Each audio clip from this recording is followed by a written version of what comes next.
अपने मम्मी के बोलोबे कुछ मिलबे करी, अपने मम्मी के बोलोबे कुछ मिलबे करी। सैया तो हरी अकेलिया हमर जेब में पड़ी।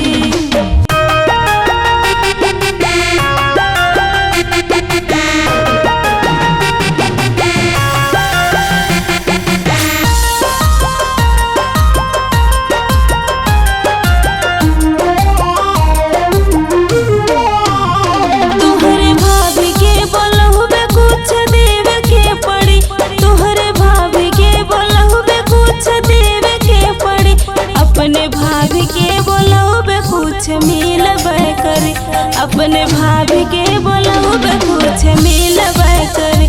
सैया तो हरी अकेलिया हमर जेब में पड़ी।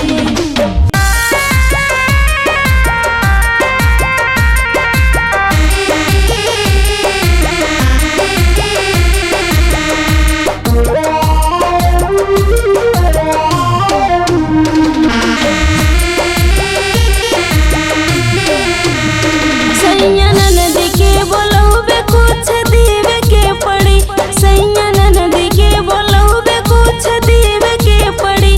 अपने बहिन के बोलोबे कुछ मिलबे करी, अपने बहिन के बोलोबे कुछ